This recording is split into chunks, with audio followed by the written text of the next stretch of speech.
നമസ്കാരം. ഗ്ലോബൽ മില്ലിൻ്റെ പുതിയ എപ്പിസോഡിലേക്ക് എല്ലാവർക്കും സ്വാഗതം. UK വരുന്ന ഒരുപാട് വിദ്യാർത്ഥികൾ പ്രത്യേകിച്ചും ഈ 2022-23 കാലഘട്ടങ്ങളിൽ അനുഭവിച്ച പ്രധാനപ്പെട്ട ഒരു പ്രശ്നമാണ് UK അക്കോമഡേഷൻ എന്ന് പറയുന്നത്. പല വിദ്യാർത്ഥികളും ഈ പറഞ്ഞ പോലെ എത്ര നമ്മൾ ഈ പറഞ്ഞ പോലെ പല സമയങ്ങളിലും നമ്മൾ പറഞ്ഞു കൊടുക്കാറുണ്ടെങ്കിൽ പോലും പലരും മനസ്സിലാക്കാറില്ല. ട്രസ്റ്റബിൾ അല്ലാത്ത ആളുകൾക്ക് കാശ് കൊടുക്കുക, അവസാനം UK വന്നിട്ട് അക്കോമഡേഷൻ ഇല്ലാതിരിക്കുക തുടങ്ങിയ ഒരുപാട് പ്രശ്നങ്ങൾ. അതായത് അക്കോമഡേഷൻ നാട്ടിൽ നിന്ന് ഓക്കെ ആണെന്ന് കരുതി UK എത്തിയതിനു ശേഷം അക്കോമഡേഷൻ ഇല്ലാതെ ബുദ്ധിമുട്ടിയ പല ആളുകളെയും പേഴ്സണലായിട്ട് നമുക്കറിയാം. അങ്ങനെയുള്ള ചില ആളുകളുടെ പേഴ്സണലായിട്ടുള്ള എക്സ്പീരിയൻസുകൾ എൻ്റെ അനുഭവത്തിൽ എന്നോട് പേഴ്സണലി പറഞ്ഞിട്ടുള്ള പല ആളുകളുടെയും പേര് ഡിസ്ക്ലോസ് ചെയ്യുന്നില്ലെങ്കിൽ പോലും അവരുടെ അനുഭവങ്ങളാണ് ഇന്ന് ഷെയർ ചെയ്യാൻ ആഗ്രഹിക്കുന്നത്. സോ ഡീറ്റെയിൽ ആയിട്ട് നമുക്ക് വീഡിയോയിലേക്ക് പോകാം. വീഡിയോ സ്റ്റാർട്ട് ചെയ്യുന്നതിന് മുമ്പ് വളരെ കുഞ്ഞു റിക്വസ്റ്റ് ചെയ്യുന്നുണ്ട്. നിങ്ങൾ ആദ്യമായിട്ട് വീഡിയോ ആണെന്നുണ്ടെങ്കിൽ ദയവായി ചാനൽ സബ്സ്ക്രൈബ് ചെയ്യുക. ഒപ്പം ഞാൻ ഇതുപോലത്തെ ഇൻഫോർമേറ്റീവ് എൻ്റർടൈനിങ് ഉള്ള കണ്ടൻസ് ഒന്നും മിസ്സായിരിക്കാൻ തൊട്ടടുത്തുള്ള ബെല്ലൈക്കൺ പ്രസ് ചെയ്യാൻ മറക്കരുത്. അപ്പോൾ നമുക്ക് നേരെ വീഡിയോയിലേക്ക് കടക്കാം. പല മലയാളികളും അതേപോലെ തന്നെ പല ഇന്ത്യക്കാരും സാഹചര്യങ്ങൾ ചൂഷണം ചെയ്യാൻ വേണ്ടിയിട്ട് ഈ വരുന്ന ഇൻടേക്കിനോട് അടുക്കുന്ന സമയങ്ങളിൽ അക്കോമഡേഷൻ കിട്ടാനുള്ള ബുദ്ധിമുട്ടുകൾ ഉണ്ടാവുന്ന സാഹചര്യത്തെ ചൂഷണം ചെയ്ത് പലരും കാശുണ്ടാക്കാനും അതേപോലെ തന്നെ ഈ പറയുന്ന പോലെ കുട്ടികളെ പറ്റിച്ച് കാശുണ്ടാക്കാൻ ശ്രമിക്കുന്ന കാലഘട്ടമാണ് നമ്മളിപ്പോൾ കണ്ടുകൊണ്ടിരിക്കുന്നത്. അപ്പോൾ ഇന്നത്തെ വീഡിയോയിലെ സ്റ്റുഡൻസിൻ്റെ എക്സ്പീരിയൻസ് പറയുന്നതിന് മുമ്പ് ഞാനൊരു പ്ലാറ്റ്ഫോം കൂടെ നിങ്ങളെ ഒന്ന് പരിചയപ്പെടുത്താം. പ്ലാറ്റ്ഫോമിൻ്റെ പേര് ആംബർ സ്റ്റുഡൻറ് എന്നാണ്. അപ്പം വളരെ ട്രസ്റ്റബിളായിട്ട് നിങ്ങൾക്ക് അപ്രോച്ച് ചെയ്യാൻ പറ്റുന്ന നല്ല വിശ്വസ്തമായ UK സ്റ്റുഡൻറ്റ് അക്കോമഡേഷൻ കൊടുക്കുന്ന ഒരു പ്ലാറ്റ്ഫോമാണ്. പണ്ടും പല വീഡിയോസിലും ഞാൻ ആംബർ സ്റ്റുഡൻറ്റിനെ പരിചയപ്പെടുത്തിയിട്ടുണ്ട്. അവർ ഒരുപാട് സ്റ്റുഡൻസിന് നമുക്ക് പേഴ്സണലി അറിയാവുന്ന തന്നെ ഒരുപാട് സ്റ്റുഡൻസിനെ UK പല യൂണിവേഴ്സിറ്റികളുടെ അടുത്തും സക്സസ്ഫുള്ളി പ്ലേസ് ചെയ്തിട്ടുള്ള ആളുകളാണ്. അതുപോലെ തന്നെ നമുക്ക് പേഴ്സണലി നമ്മൾ ഈ പറയുന്ന പോലെ നമ്മുടെ ഫ്രണ്ട്സൊക്കെ ത്രൂ ആണെങ്കിലും ഇവർ സ്റ്റുഡൻറ്റ് ത്രൂ വന്നിട്ടുണ്ട്. അതുകൊണ്ട് തന്നെ സ്റ്റാർട്ടിങ് ടു ഫിനിഷ് എല്ലാ കാര്യങ്ങളിലും നിങ്ങളുടെ കൂടെ നിൽക്കുന്ന ഒരു കൗൺസിലേഴ്സും അതേപോലെ UK എത്തിയതിന് ശേഷമുള്ള സപ്പോർട്ട് വരെ അവർ നിങ്ങൾക്ക് ചെയ്തു തരുന്നതായിരിക്കും. അതേപോലെ തന്നെ അവർ നിങ്ങൾക്ക് ഡിസ്കൗണ്ട് കൂപ്പൺസും മറ്റു കാര്യങ്ങളും ഒക്കെ പ്രൊവൈഡ് ചെയ്യുന്നതായിരിക്കും. അപ്പോൾ തീർച്ചയായിട്ടും UK വരുന്നൊരു സ്റ്റുഡൻ്റ് ആണ് നിങ്ങളെങ്കിൽ നിങ്ങൾക്ക് താല്പര്യമുണ്ടെങ്കിൽ തീർച്ചയായിട്ടും അവരുടെ ഡിസ്ക്രിപ്ഷനിൽ ഞാൻ അവരുടെ ലിങ്ക് കൊടുത്തേക്കാം. അതുപോലെ കമൻറ്റ് ബോക്സിലും പിൻ ചെയ്തേക്കാം. നിങ്ങൾക്ക് തീർച്ചയായിട്ടും കയറി അവരുടെ വെബ്സൈറ്റിലൊന്ന് ചെക്കൗട്ട് ചെയ്ത് നോക്കാൻ പറ്റുന്നതാണ്. അപ്പോൾ ഞാൻ പറഞ്ഞത് UK അക്കോമഡേഷൻ തിരഞ്ഞെടുക്കുമ്പോൾ UK വരുന്ന വിദ്യാർത്ഥികളാണെങ്കിൽ പല ഗ്രൂപ്പുകളിലും അതേപോലെ തന്നെ പല സ്ഥലങ്ങളിലും നമ്മുടെ ഫോർവേഡഡ് മെസ്സേജസ് ആയിട്ടും പലതും പല നമ്പറുകളും പല വാട്സപ്പ് ഗ്രൂപ്പുകളിലും ടെലഗ്രാം ഗ്രൂപ്പുകളിലും ഓടുന്നുണ്ട്. സോ അതിൻ്റെ ട്രസ്റ്റ് വർത്തിനെസ് നിങ്ങളൊന്നും കൂടെ ചെക്ക് ചെയ്യേണ്ടതായിട്ടുണ്ട് അക്കോമഡേഷൻ എടുക്കുന്ന സമയങ്ങളിൽ. അതായത് ഞാൻ പറയുന്നത് ഇന്നത്തെ അനുഭവങ്ങളാണ്. അപ്പോൾ ഞാൻ കഴിഞ്ഞ ഏകദേശം കുറച്ച് മാസങ്ങൾക്ക് മുമ്പ് ടീസൈഡ് യൂണിവേഴ്സിറ്റി, എൻ്റെ വൈഫ് പഠിക്കുന്ന ടീസൈഡ് യൂണിവേഴ്സിറ്റിയിലാണ്. അപ്പോൾ അവിടെ പോയ സമയത്ത് അവിടെ ഒരു ഗ്രൂപ്പ് ഓഫ് സ്റ്റുഡൻസിനെ ഞാൻ കാണാനിടയുണ്ടായി. അപ്പോൾ അവർ നമ്മളോട് വന്ന് പേഴ്സണലി പറഞ്ഞ കാര്യം, നാട്ടിൽ ഇതുപോലൊരാൾക്ക് UK അക്കോമഡേഷൻ ശരിയാക്കി തരാമെന്ന് പറഞ്ഞിട്ട് പെർ ഹെഡ് ഒരു മാസത്തെ കാശ് 35,000 രൂപ വെച്ചിട്ട് ഏകദേശം ഒരു 10-11 പിള്ളേരോളം ഈ പറഞ്ഞ വലിയൊരു എമൗണ്ട് അതായത് ഒരു മാസത്തെ അക്കോമഡേഷൻ്റെ കാശും ഒരു മാസത്തെ ഡെപ്പോസിറ്റും ചേർത്തിട്ട് ഒരാൾ 70,000 രൂപ വെച്ചിട്ട് ഏകദേശം 7 ലക്ഷം രൂപയും മുകളിൽ നാട്ടിൽ കൊടുത്തു. അപ്പോൾ ഇയാൾ വന്നു, കുറേ എഗ്രിമെൻറ്റും കാര്യങ്ങളും ഒക്കെ കാണിച്ചു. അവസാനം അഗ്രിമെൻ്റ് എല്ലാം എഴുതി ഇവർ കാശെല്ലാം കൊടുത്തു. അങ്ങനെ അക്കോമഡേഷൻ ഉള്ളത് എല്ലാം പെൺകുട്ടികളാണെന്നുള്ള കാര്യമാണ് പ്രധാനമായിട്ടും എനിക്ക് വളരെ സങ്കടകരമായി തോന്നിയ കാര്യം. അപ്പോൾ ഇവരെല്ലാം നാട്ടിൽ നിന്ന് വീട്ടുകാരെയും പേരൻസിനെയും അവരുടെ കംഫർട്ട് സോണിനെ, ഇപ്പോൾ ആൺപിള്ളേരെ സംബന്ധിച്ച് കുറച്ചുകൂടി ഞാനൊരു ജെൻഡർ ഇക്വാളിറ്റി ഇല്ലായ്മയെക്കുറിച്ചല്ല ഞാൻ പറയുന്നത്. കൂടുതലും ആൺപിള്ളേർ പല സ്ഥലങ്ങളിലും പോയി ഫ്രണ്ട്സിൻ്റെ കൂടെ നിൽക്കുകയും അല്ലെങ്കിൽ വളരെ അൺകംഫർട്ടബിളായ സിറ്റുവേഷൻസിൽ പോലും വീട്ടിൽ നിന്ന് മാറി നിൽക്കാനും ഒക്കെ സാഹചര്യങ്ങൾ ഉണ്ടായിട്ടുണ്ടാകും. പെൺകുട്ടികളെ പൊതുവേ എനിക്കൊരു പെങ്ങളുണ്ട്. അപ്പോൾ നമ്മൾ കൂടുതലും ഒരു പ്രൊട്ടക്റ്റീവ് എൻവയോൺമെൻറ്റ് വളർത്തുന്നതുകൊണ്ട് തന്നെ വീട്ടിലെ കംഫർട്ട് സോണുകളെല്ലാം വിട്ടിട്ടാണ് ഇപ്പോൾ വേറൊരു രാജ്യത്തേക്ക് വരിക എന്ന് പറയുന്നത് വീട്ടുകാരുടെ എല്ലാ കംഫർട്ട് സോണുകളും ബ്രേക്ക് ചെയ്തിട്ടാണ് UK വരുന്നത്. അപ്പം വേറൊരു രാജ്യത്തോട്ട് വരുമ്പം താമസിക്കാൻ അക്കോമഡേഷൻ ഇല്ലാതിരിക്കുന്നൊരു സാഹചര്യം എന്ന് പറയുന്നത് വളരെ ബുദ്ധിമുട്ടുള്ള കാര്യം.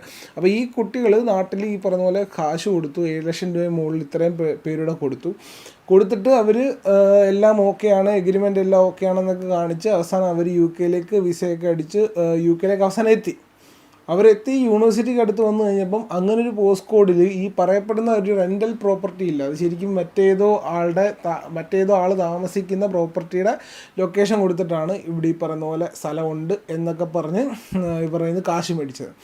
അപ്പം പലരും മനസ്സിലാക്കേണ്ട കാര്യം, ഇതുപോലെ ചതിക്കാൻ വേണ്ടിയിട്ട് ഇപ്പം ഞാനിത് സ്പെസിഫിക്കലി എടുത്ത് പറയാൻ കാരണം ഇവർ 10 സ്റ്റുഡൻസോളം ഉണ്ടായിരുന്ന ഒരു വലിയ ഗ്രൂപ്പ് ഓഫ് സ്റ്റുഡൻസിൻ്റെ കാര്യം ആയതുകൊണ്ടാണ്. വേറെ ഇൻഡിവിജ്വലി നടന്ന ഒരുപാട് പ്രശ്നങ്ങൾ നമ്മുടെ ചുറ്റുവട്ടം തന്നെ നമുക്ക് ലീഡ്സിൽ തന്നെ അറിയാവുന്ന കാര്യങ്ങളുണ്ട്. അപ്പോൾ ശരിക്കും പറഞ്ഞാൽ ഇപ്പോൾ ഒരാളോ ഒക്കെ ആണെങ്കിൽ നമ്മുടെ ഇതുപോലെ ഫ്രണ്ട്സ്, റിലേറ്റീവ്സ്, പരിചയക്കാർ അല്ലെങ്കിൽ നാട്ടുകാർ ആരെങ്കിലുമൊക്കെ ഉണ്ടാവും. അപ്പോൾ അവരെ വിളിച്ച് പറഞ്ഞാൽ ഒരാഴ്ചത്തേക്കോ ഒരു രണ്ടാഴ്ചത്തേക്കോ ഒക്കെ തൽക്കാലത്തേക്കൊന്ന് അക്കോമഡേറ്റ് ചെയ്യാൻ പറ്റും.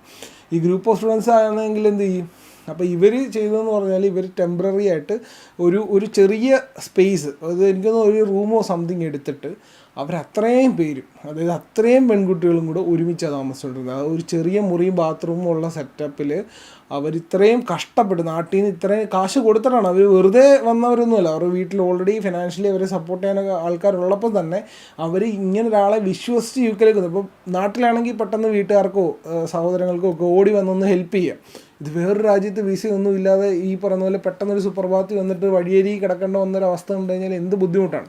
അപ്പം അതുകൊണ്ട് തന്നെ തീർച്ചയായിട്ടും ട്രസ്റ്റ് ചെയ്യാൻ പറ്റുന്ന സോഴ്സിൽ നിന്നാണ് നിങ്ങൾ അക്കോമഡേഷൻ ബുക്ക് ചെയ്യുന്നതെന്ന് ഉള്ള കാര്യം തീർച്ചയായിട്ടും ഉറപ്പിക്കേണ്ടതായിട്ടുണ്ട്. അതേപോലെ തന്നെ ഞാൻ വളരെ ഷോക്കിംഗ് ആയിട്ട് ഒരാളുടെ അനുഭവം പങ്കുവെക്കുന്ന കണ്ടു. മറ്റൊരു യൂട്യൂബ് ചാനലാണ്, അധികം നാളുകളായിട്ടില്ല, കുറച്ച് മാസങ്ങൾ മാത്രമേ ആയിട്ടുള്ള SMF ടോക്സ് എന്ന് പറഞ്ഞ ഒരു UK തന്നെയുള്ള ഒരു മലയാളി യൂട്യൂബറിൻ്റെ ചാനലിൽ ഒരു പയ്യൻ വന്നിട്ട് അവൻ്റെ എക്സ്പീരിയൻസ് ഷെയർ ചെയ്യുക. അപ്പോൾ ഞാൻ ഇതുവരെ കേട്ടിട്ടുള്ള സ്റ്റോറികളിൽ ഏറ്റവും കൂടുതൽ ഹാർട്ട് ബ്രേക്കിംഗ് ആയിട്ട് എനിക്ക് തോന്നിയൊരു കാര്യമാണ്. കാരണം ആ പയ്യൻ UK വന്ന് പറ്റിക്കപ്പെട്ട്, അതും തണുപ്പുള്ള ജനുവരി മാസം, തണുത്തുറഞ്ഞ ജനുവരിയിൽ UK വന്നിട്ട് ഈ പറഞ്ഞ പോലെ അക്കോമഡേഷൻ ഇല്ല, ഇറങ്ങിപ്പോകാൻ പറയുന്നു. അവസാനം ആ പയ്യൻ പെട്ടിയും ഒക്കെ ആയിട്ട് തണുപ്പത്ത് വഴിയേരി നിൽക്കും. അപ്പോൾ രാത്രി ആയിക്കൊണ്ടിരിക്കുന്നത് 4 മണിയാകുമ്പോഴത്തേക്ക് UK വിൻ്റർ ടൈമിൽ സൂര്യൻ അസ്തമിക്കും. ആ സമയത്ത് ഈ പറഞ്ഞ പോലെ വിൻ്ററിൽ ഇരുട്ടത്ത് എന്ത് ചെയ്യണമെന്ന് അറിയാതെ വഴിയേരി നിന്ന സമയത്താണ് ഈ പറയുന്ന ആളുകൾ അവരെ കാണുന്നത്. അപ്പോൾ ഞാൻ പറഞ്ഞത് എത്രത്തോളം ഈ പറഞ്ഞ പോലെ പറ്റിക്കപ്പെടൽ എത്രത്തോളം മാനസികമായിട്ട് നമ്മളെ അഫക്റ്റ് ചെയ്യുന്നുള്ള കാര്യം നമ്മൾ നാട്ടിൽ നിന്ന് ഇരിക്കുമ്പോൾ തന്നെ തിരിച്ചറിയുക. കാരണം ട്രസ്റ്റബിൾ അല്ലാത്തൊരു സോഴ്സ് ത്രൂ അക്കോമഡേഷൻ എടുത്തു അവസാനം UK വന്നു. ഇപ്പോൾ നമ്മുടെ സ്വന്തം റിസ്ക്കില്ല ഒരു രാജ്യത്തേക്ക് വരുന്നത്. നാട്ടിലിരിക്കുന്ന വീട്ടുകാരെ വിളിച്ച് ടെൻഷൻ ആക്കാൻ പറ്റുമോ? അല്ല ടെൻഷനാക്കി അവർക്ക് എന്തെങ്കിലും ചെയ്യാൻ പറ്റുമോ? ഇവിടെ രാത്രി ആയിക്കഴിഞ്ഞാൽ, തണുപ്പായി കഴിഞ്ഞാൽ എവിടെ പോയി താമസിക്കും, എങ്ങോട്ട് പോകും? മനസ്സിലായി. ഇതിപ്പോൾ നേരെ ഹോം ഓഫീസിലോ യൂണിവേഴ്സിറ്റിയിലോ ഒക്കെ പോയി കഴിഞ്ഞാൽ അവർ ചോദിക്കുന്നത് നിങ്ങൾ എന്തുകൊണ്ട് ഇത് മേക്ക് ഷുവർ ചെയ്തില്ല എന്നുള്ള ചോദ്യങ്ങൾ പലപ്പോഴും ചോദിക്കാൻ വരെ സാധ്യതയുണ്ട്. ഹെൽപ്പുകൾ കിട്ടത്തില്ലെന്നല്ല ഞാൻ പറയുന്നത്, എങ്കിൽ പോലും നമ്മുടെ റെസ്പോൺസിബിലിറ്റിയും കൂടെ അതിനകത്തുണ്ടെന്നുള്ള കാര്യം നമ്മൾ തിരിച്ചറിയുക. അപ്പോൾ എപ്പോഴും UK വരുന്ന സ്റ്റുഡൻസിനോട് നമുക്ക് പറയാനുള്ളത് ഇങ്ങനെയുള്ള ട്രാപ്സ് മനസ്സിലാക്കിക്കൊണ്ട് മാത്രം അക്കോമഡേഷൻസ് ബുക്ക് ചെയ്യുക. ആ ഒരു കാര്യം തീർച്ചയായിട്ടും ശ്രദ്ധിക്കേണ്ട ഒരു കാര്യമാണ്. അപ്പോൾ UK തന്നെ ഇവിടെ നമ്മുടെ ലീഡ്സിൽ തന്നെ നമ്മുടെ ചുറ്റുവട്ടങ്ങളിൽ വരുന്ന പല സ്റ്റുഡൻസിന് പോലും ഇപ്പം നമ്മുടെ അടുത്തൊരു ഫാമിലിയും അതേപോലെ ഫ്രണ്ട്സും എല്ലാവരും വന്നിട്ടുണ്ട്. അപ്പോൾ അവർക്ക് ഈ പറഞ്ഞ പോലെ അക്കോമഡേഷൻ ഉണ്ടെന്ന് പറഞ്ഞിട്ട് വളരെ ഒരു കുടിസ് മുറിയും ആ മുറിക്കകത്ത് 3 ബെഡ്റൂമും ഒക്കെ ഇട്ടിട്ട് വളരെ കണ്ടിട്ട് താമസിക്കുന്ന ഒരു സാഹചര്യം. അപ്പോൾ ഈ നാട്ടിൽ നിന്ന് പ്രതീക്ഷിക്കുന്ന കാര്യങ്ങളല്ല പലപ്പോഴും UK വരുമ്പോൾ സംഭവിക്കുന്നത്. അപ്പോൾ ആ ഒരു കാര്യങ്ങൾ തീർച്ചയായിട്ടും നിങ്ങളുടെ ഫ്രണ്ട്സോ മറ്റാരെങ്കിലും ഉണ്ടെങ്കിൽ ഈ പറഞ്ഞ പോലെ റെഫറൻസ് ത്രൂ വരുന്ന അക്കോമഡേഷൻസ് ആണെങ്കിൽ തീർച്ചയായിട്ടും ക്രോസ് ചെക്ക് ചെയ്യാതെ നിങ്ങൾ എടുക്കരുത്. അപ്പോൾ അങ്ങനത്തെ സാഹചര്യങ്ങളിലാണ് ഞാൻ നേരത്തെ പറഞ്ഞ ആംബർഷൻഡ് പോലെയുള്ള പ്ലാറ്റ്ഫോമുകൾ നിങ്ങൾക്ക് തീർച്ചയായിട്ടും ട്രസ്റ്റബിളായിട്ട് അതായത് നമുക്ക് വിശ്വസിച്ച് കാശടയ്ക്കാനോ അല്ലെങ്കിൽ വിശ്വസിച്ച് നോക്കാൻ പറ്റുന്നതോ ആയിട്ടുള്ള പ്ലാറ്റ്ഫോംസ് വരുന്നത്. അപ്പോൾ പ്രത്യേകിച്ചും ആംബർഷൻഡ് പറയാനാണെങ്കിൽ നിങ്ങൾ എന്താണോ അവരുടെ വെബ്സൈറ്റിൽ ഏത് റൂമിൻ്റെ ഫോട്ടോസാണോ കാണുന്നത് അതേ റൂമിൽ തന്നെ ആയിരിക്കും നിങ്ങൾ അക്കോമഡേഷൻ കിട്ടുന്നത്. അപ്പം മറ്റൊരു ഫോട്ടോ കാണിച്ചപ്പം അനിയത്തിയെ കാണിച്ച് ചേട്ടത്തെ കെട്ടിച്ചു എന്ന് പറയുന്നൊരു പഴഞ്ചൊല്ല് പോലെ മറ്റ് ഫോട്ടോസോ അല്ലെങ്കിൽ മറ്റേതെങ്കിലും പോസ്റ്റ് കോഡോ കാണിച്ചിട്ട് പറ്റിച്ചിട്ട് UK വന്നിട്ട് കൈമലർത്തുന്ന പോലല്ല. തീർച്ചയായിട്ടും നിങ്ങൾക്ക് വിശ്വസിക്കാൻ പറ്റുന്ന പ്ലാറ്റ്ഫോം തന്നെയാണ്. ഞാൻ പേഴ്സണലി റെക്കമെൻഡ് ചെയ്യുന്നതാണ്. കാരണം കഴിഞ്ഞ കുറേ നാളുകളായിട്ട് പല സ്റ്റുഡൻസിനും അക്കോമഡേഷൻ എടുത്ത് കൊടുക്കാൻ സഹായിച്ചിട്ടുള്ള പ്ലാറ്റ്ഫോമാണ്. നിങ്ങൾക്കും തീർച്ചയായിട്ടും നിങ്ങൾ മറ്റ് അക്കോമഡേഷൻസ് ഫ്രണ്ട്സ് ത്രൂവോ റെഫറൻസ് ത്രൂവോ വരുന്നതാണെങ്കിൽ തീർച്ചയായിട്ടും നിങ്ങൾ പ്രോപ്പറായിട്ടുള്ള റെഫറൻസ് എടുക്കുക. നിങ്ങളുടെ ആരുടെയും ഫ്രണ്ട്സോ ഫാമിലിയോ കൊണ്ട് ആ സ്ഥലത്ത് പോയി തിരക്കിപ്പിച്ച് ജെന്യുവൻ ആണെന്ന് മനസ്സിലാക്കിയതിന് ശേഷം മാത്രം അല്ലാത്ത അക്കോമഡേഷൻസ് ആണെങ്കിൽ നോക്കുക. ഇല്ലെങ്കിൽ ഇതേപോലെ ആംബർ സ്റ്റുഡൻറ്റ് പോലെ ട്രസ്റ്റ് ചെയ്യാൻ പറ്റുന്ന വെബ്സൈറ്റിൽ നിന്ന് അക്കോമഡേഷൻ ബുക്ക് ചെയ്യുക. അപ്പോൾ തീർച്ചയായിട്ടും സെപ്റ്റംബറിലേക്കും ഒരുപാട് സ്റ്റുഡൻസ് സെപ്റ്റംബറിലേക്കും വരുന്ന വർഷങ്ങളിലേക്കും അതായത് 2024 ഒക്കെ ഒരുപാട് വിദ്യാർത്ഥികൾ UK വരാൻ വേണ്ടി ആഗ്രഹിച്ചും അതിനുവേണ്ടിയുള്ള കാര്യങ്ങൾ മുന്നോട്ട് നീക്കിക്കൊണ്ടും പോകുന്നവരുണ്ട്. സോ എല്ലാവർക്കും സന്തോഷകരമായിട്ട് UK വരാൻ സാധിക്കട്ടെ. എല്ലാവർക്കും നല്ല രീതിയിൽ അക്കോമഡേഷൻസ് ബുക്ക് ചെയ്ത് സ്വസ്ഥമായിട്ട് സെറ്റിൽ ആവാൻ, അതായത് ആദ്യത്തെ കുറച്ച് നാളുകൾ ആദ്യത്തെ ഒരു മാസത്തോളം UK സെറ്റിൽ ആവാനുള്ളൊരു ടൈമാണ്.